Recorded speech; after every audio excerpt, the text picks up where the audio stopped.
Bismillahirrahmanirrahim. Assalamualaikum warahmatullahi wabarakatuh. Hari ini kita akan sambung lagi pelajaran ke-15 bahagian ibadah tingkatan 5 dengan tajuknya Masalah Rumah Tangga dan Cara-cara Penyelesaiannya.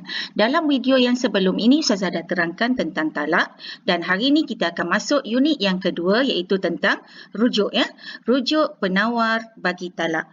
Okey, di sini kita akan bincangkan tentang maksud rujuk, rukun rujuk dan syarat-syaratnya serta hikmah diharuskan rujuk. Pertamanya kita ulang kaji tentang jenis-jenis talak. Sebab apa yang kita nak belajar hari ini adalah berkaitan dengan jenis talak yang kedua iaitu dari aspek kesan. Dan fokus kita adalah kepada talak raj'i. Kenapa? Kerana hanya talak raj'i sahaja yang boleh dirujuk semasa dalam iddah, iaitu apabila suami menceraikan isterinya dengan talak 1 ataupun talak 2. Okey, jadi rujuk fokus kepada talak raj'i. Isteri yang diceraikan dengan talak 1 dan 2. Talak bain tak boleh rujuk. Sama ada bain surah ataupun kubra. Okey, sekarang kita akan lihat apakah maksud rujuk. Dari segi bahasa, rujuk ialah kembali. Manakala dari segi istilah, rujuk ialah suami mengambil kembali isteri yang telah diceraikan kembali ke pangkuannya dalam tempoh iddah. Okey. Ambil semula isteri yang diceraikan dalam tempoh iddah. Makna kat sini, ia hanya untuk isteri yang dicerai dengan talak 1 dan 2 sahaja. Okey. Contoh lafaz rujuk, iaitu apabila suami berkata kepada isterinya, aku rujuk engkau. Okey, suami sahaja yang boleh melafazkan rujuk. Okey, kerana rujuk adalah hak suami. Kalau isteri yang nak rujuk tapi suami tak nak, maka rujuk tidak sah. Baiklah pelajar, sekarang kita akan sambung lagi dengan rukun rujuk. Antara rukun rujuk ialah yang pertama, mesti ada orang yang hendak merujuk iaitu suami. Dan yang kedua, mesti ada orang yang dirujuk iaitu isteri. Dan yang ketiga, mesti ada lafaz rujuk ataupun juga disebut sebagai sirah. Okey, setiap rukun ada syarat-syaratnya. Okey, kita lihat rukun yang pertama iaitu orang yang nak merujuk iaitu suami. Apa syarat-syarat untuk suami? Syarat yang pertama ialah suami itu masih lagi beragama Islam. Kalau dia dah keluar daripada Islam, maka tidak sah rujuk. Yang kedua, suami tadi mestilah baligh. Ketiga, suami mestilah merujuk dengan isteri dalam keadaan dia berakal, dalam keadaan dia waras, sedar dengan apa yang dia ucapkan. Dan yang keempat, rujuk dilakukan dengan kemahuannya sendiri, bukan dipaksa oleh sesiapa. Tidak sah rujuk yang dilakukan secara paksaan. Seterusnya untuk orang yang dirujuk pula, sama seperti suami tadi, syarat untuk isteri yang nak dirujuk mestilah isteri itu masih lagi beragama Islam. Yang kedua, isteri tadi telah pun pernah disetubuhi oleh suaminya sepanjang tempoh perkahwinan. Maksudnya start daripada berkahwin sehingga dia diceraikan, dia pernah disetubuhi oleh suaminya. Sekiranya isteri tadi tidak pernah disetubuhi oleh suaminya, maka isteri tadi tidak ada iddah. Bila tidak ada iddah, maka tidak boleh dirujuk. Okey, faham? Yang ketiga, isteri mestilah masih dalam iddah. Jadi isteri yang dicerai dengan talak 1 ataupun talak 2 tadi masih lagi dalam tempoh iddah. Iddah dia belum tamat. Kalau dia sedang mengandung, maksudnya masih lagi mengandung, belum lagi bersalin. Ya, kalau isteri itu tidak hamil pula, iddah dia ialah sehingga 3 kali suci. Ataupun yang tak ada haid, ataupun tak pernah datang haid, okey, iddahnya adalah sehingga 3 bulan. Jadi selagi tempoh tersebut tidak tamat, maka suami boleh rujuk. Kalau dah tamat, tak boleh lagi rujuk, kenalah akad nikah baru, mas kahwin baru selepas tamat tempoh iddah. Okey, seterusnya. Bukan dicerai dengan secara fasakh ataupun khulu. Dan bukan dicerai dengan talak 3. Kenapa? Kerana cerai secara fasakh atau khulu' ataupun talak 3 ni termasuk dalam talak bain. Dia bukan lagi talak raj'i. Okey, Ustazah harap kamu faham dengan apa yang Ustazah jelaskan. Okey, seterusnya kita akan lihat pula syarat-syarat untuk lafaz rujuk. Yang pertama, mesti menggunakan lafaz rujuk. Okey, sama ada lafaz itu adalah merupakan lafaz secara soreh. Contohnya suami berkata kepada isterinya, aku rujuk engkau. Ataupun suami menggunakan lafaz kinayah. Okey, dan suami bermaksud untuk rujuk. Contoh lafaz kinayah ialah, aku pegang kamu kembali. Jadi kalau suami melafazkan lafaz kinayah ini, iaitu lafaz kiasan ataupun lafaz sindiran ini, maka sah rujuk juga ya, walaupun lafaz kinayah. Dengan syarat suami mestilah berniat untuk rujuk.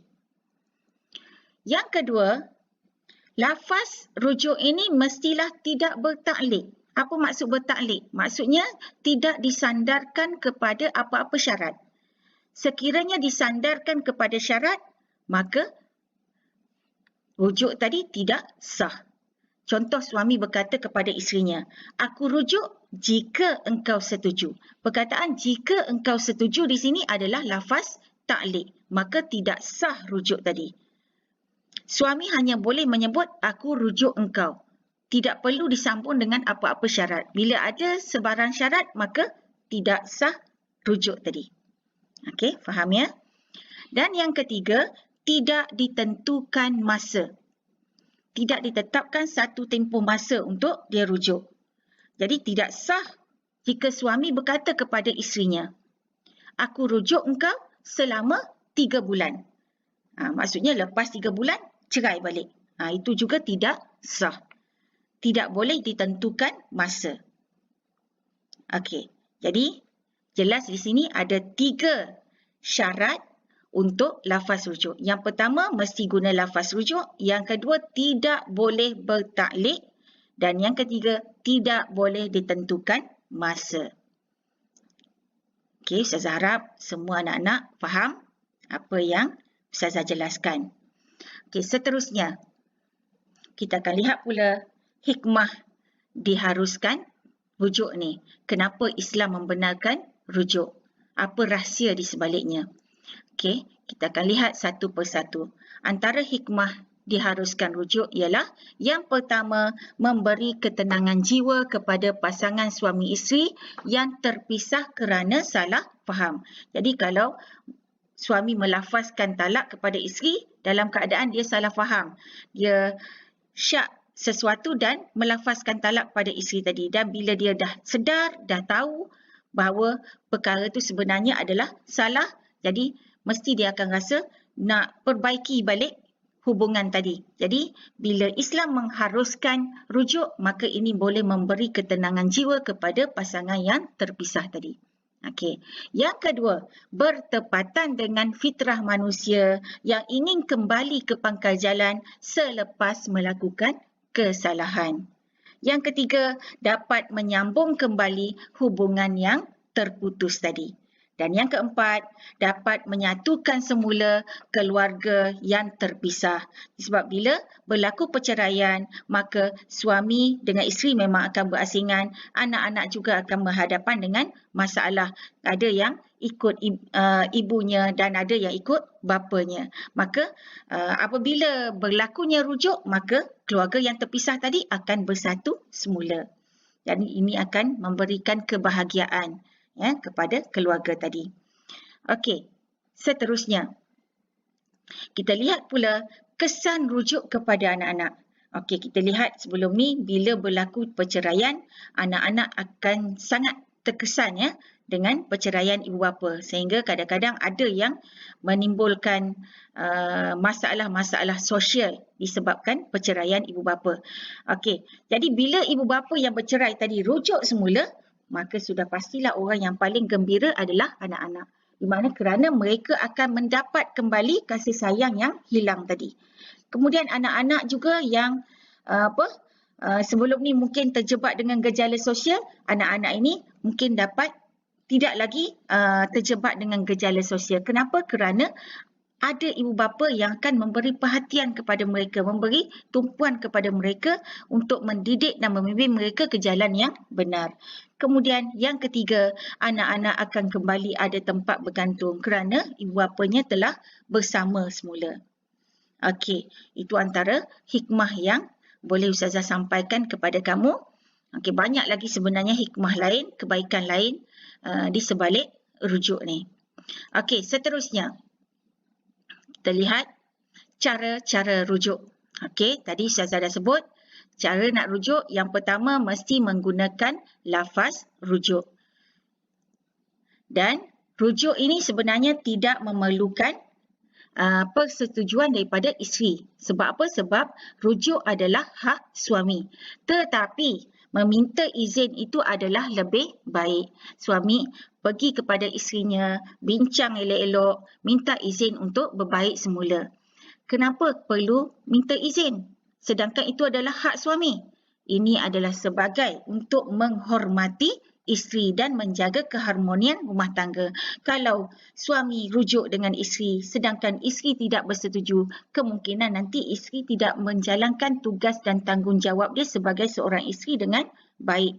Sebab ia berlaku tanpa kerelaan hatinya.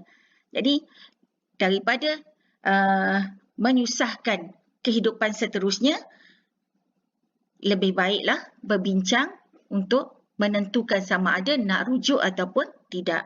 Minta izin lebih baik berbanding dengan buat keputusan sendiri sahaja.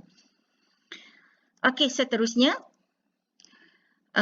untuk rujuk ini tidak perlu kepada saksi. Maksudnya tak ada saksi pun sah rujuk.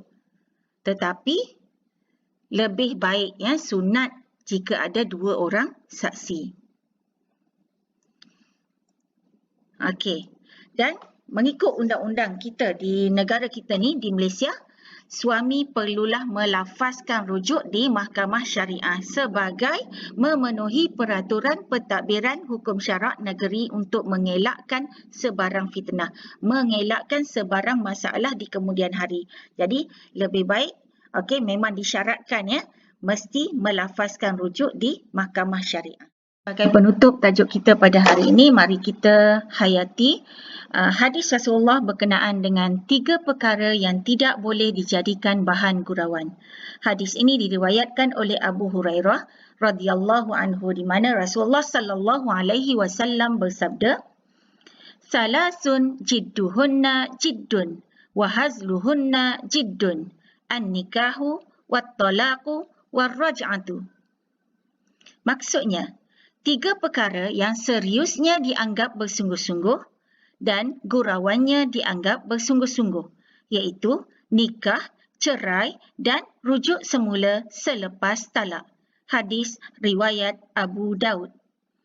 Berdasarkan hadis ini, Rasulullah sallallahu alaihi wasallam memberitahu kita bahawa 3 perkara ini, iaitu nikah, cerai dan rujuk semula, tidak boleh dibuat main-main.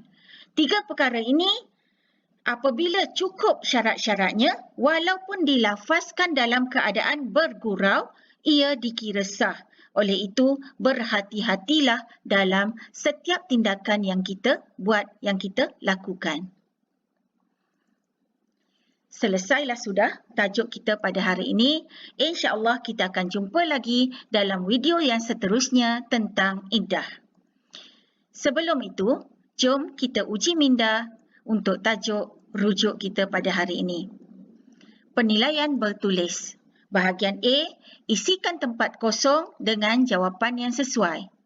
Soalan pertama, Fahrin merujuk isterinya yang sedang dalam iddah talak raj'i tanpa persetujuan. Hukumnya ialah ... Yang kedua, rukun rujuk ialah suami, isteri dan ... Yang ketiga, Islam, baligh, berakal dan kemahuan sendiri ialah apa bagi suami yang hendak merujuk.